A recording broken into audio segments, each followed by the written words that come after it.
విజయనగరం జిల్లా దత్తరాజేరు మండలం కోమటపల్లి గ్రామంలో ఆదివారం రాత్రి దొంగలు దోచుకుపోయిన సంగతి తెలిసిందే.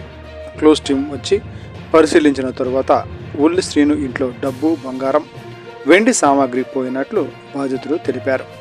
అదేవిధంగా స్థానిక శివాలయంలో అమ్మవారి మెడలో ఉన్న తులం బంగారం, శతమానాలు పోయినట్లు ఆలయ అర్చకులు తాతా సాయి ప్రకాష్ శర్మ తెలిపారు.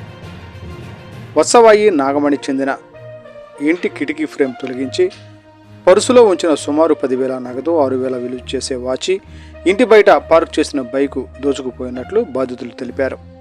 వేసవి వేడికి మేడపైన పడుకోవడంతో దొంగతనం జరిగినట్లు చెప్పారు. Today TV staff reporter yes Shankar, Vizianagaram జిల్లా.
చిన్న బళ్ళు ఉంటాయి కదా,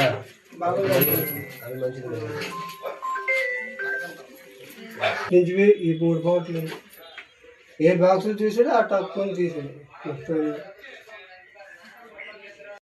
పల్లి గ్రామం మాది. నా పేరు శ్రీలక్ష్మి, మాది విజయనగరం జిల్లా. మేము డాబా మీద పడుకోవడానికని వెళ్ళాము. వెళ్ళేసరికి మేము వచ్చేలోపు అన్నీ చిందరవందర చేసి డబ్బులు, బంగారం, వెండి తీసేశారు.